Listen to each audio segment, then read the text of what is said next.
I feel like we compete with the Eagles and beat them for the most part when we played them. I don't want to say check the record when they're the guys holding the trophy right now, so credit to them. They've earned it and they deserved it by all means, but yeah, very close, especially when you even watch the NFC game, the NFC Championship, and those two teams that we battle against each and every year a couple of times, and as I said, feel confident about we've gotten the better part each and every time. To see it in such a dominating fashion, credit to them. It's our turn and it's on us. It feels like Jerry Jones, who was once seemingly this gambler, has turned into one of the most conservative general managers / owners in the NFL. And I don't know what happened.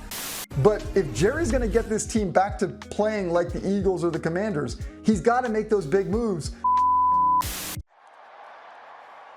How about them Cowboys? Angry Cowboys fan, are you down to ride? Angry Cowboys fan, are you down to ride? Drop a like on the video, go ahead and subscribe. What's going on, Cowboys Nation and Angry Cowboys fans around the world? Y'all know who it is. It's your man, the Angry Cowboys fan. And with the season done and over with, we enter a time where every free agent that's available is a great fit for the Dallas Cowboys. On a segment of NFL Live, Ryan Clark, Jason McCourty, Tom Pelissero, and the crew talk about the comments that Dak Prescott spoke at a charity event, but then pivot into who would be a great fit for the Dallas Cowboys during free agency. So we're going to take a listen to the 3 clips that I got for y'all, and y'all know what we're going to do.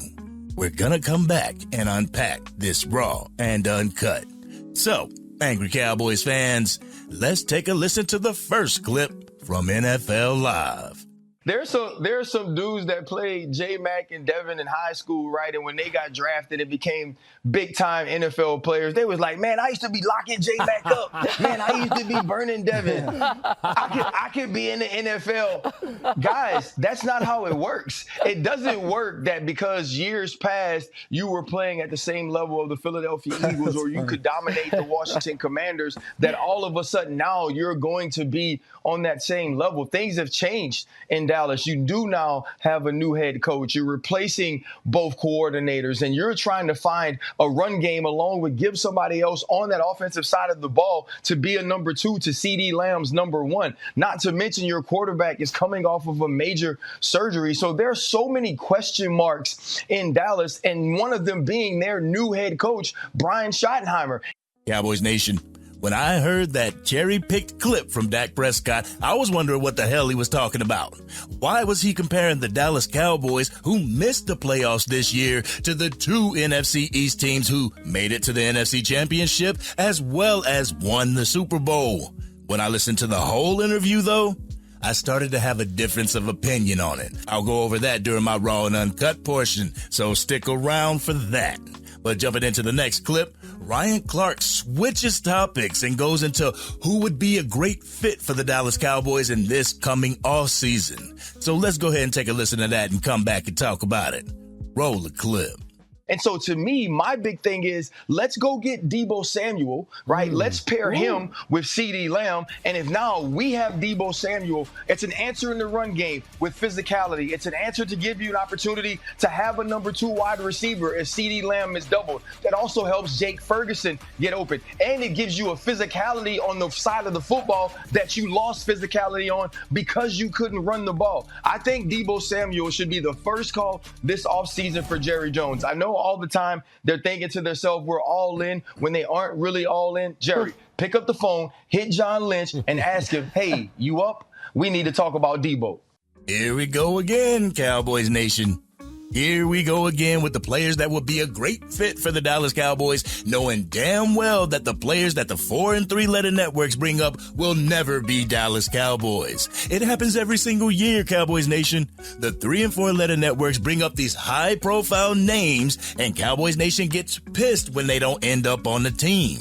I'm starting to think that they do this to Cowboys Nation just out of spite. Keep it real though. Debo would be a great fit for the Dallas Cowboys if the plan was to be aggressive. Debo Samuels is just what his name suggests. He's that big dude that rode the bike and stole Red's chain. He's that guy that had Smokey and Craig shook.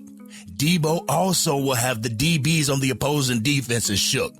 He would definitely help CeeDee Lamb out with that double team. We could use Debo Samuels in the backfield as well as on the perimeter as that wide receiver 2. Have a reliable wide receiver 3 to take the top off of the defense, and now you're cooking with gas, Cowboys Nation. But let's go ahead and get into the third clip so we can come back and break down this raw and uncut. Cowboys Nation, let's go ahead and get into it. You know what's funny, Ryan? There's this fine line that you walk in the league, especially during free agency, where you're trying to decide whether to add these big name guys to fill these voids, and it turns out that they're just an aging player. But then there's this other side of the coin. Like last year when Derrick Henry was a guy that people wondered if he would wind up with the Cowboys, and the Cowboys didn't show interest. Sometimes it's obvious, and you make a really good point about Debo Samuel. That feels like a really good, obvious choice. And that is where I think that the Cowboys need to be more aggressive. Yes, they need to make prudent moves for young players and build the roster that way. But if there is a guy out there like Debo Samuel, for instance, at 29 years old, he's not too old, that can really change the dynamic of your offense, go get him. Stop overthinking it so much. I mean, he's right, Cowboys Nation. There's that fine line with trading a superstar or trading for an aging player. But the thing is, you got to try, damn it.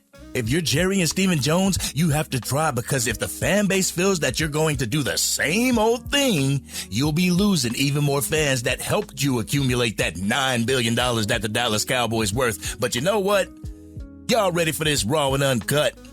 Y'all ready? Let's get it. Let me touch on this whole Dak Prescott comment during the interview thing. First, what in the hell does anybody expect Dak Prescott to say?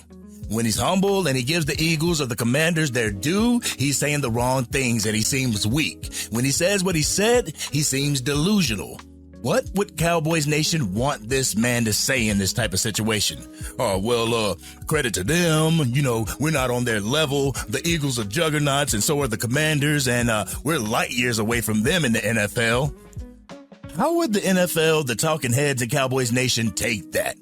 They would take it as weakness. I don't give a damn if you just won the Super Bowl or not. We're coming for you. I don't give a damn if your quarterback was the Super Bowl MVP or not.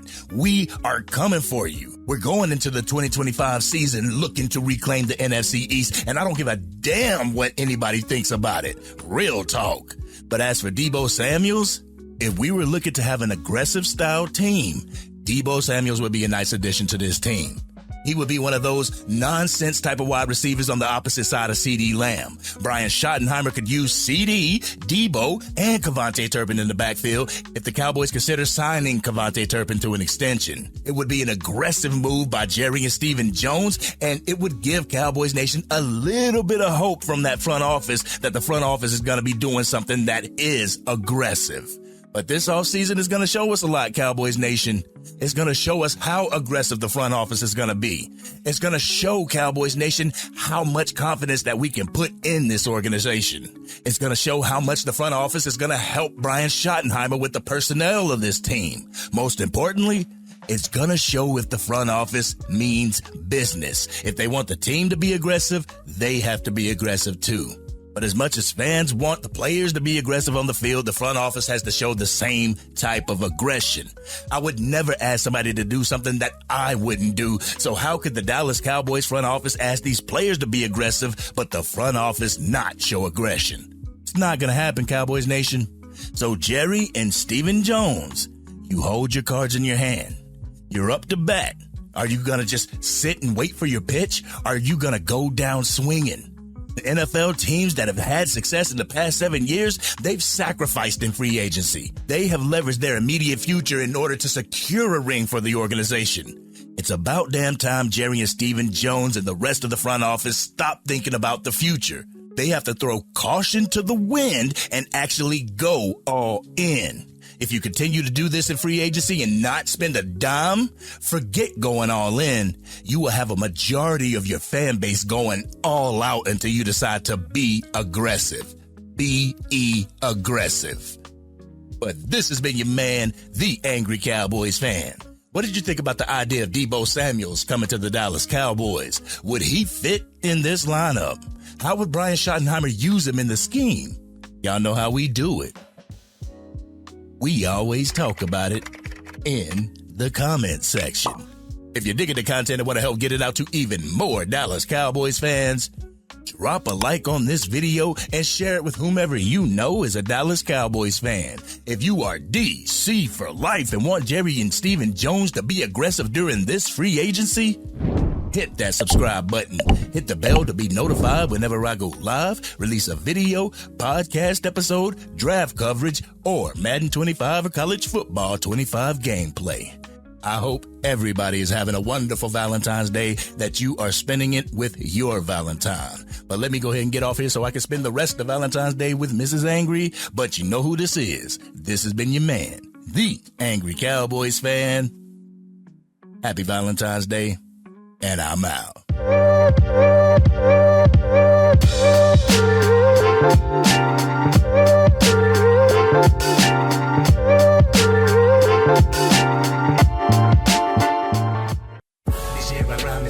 Dang, Angry Cowboys fan, you done made it through the entire video.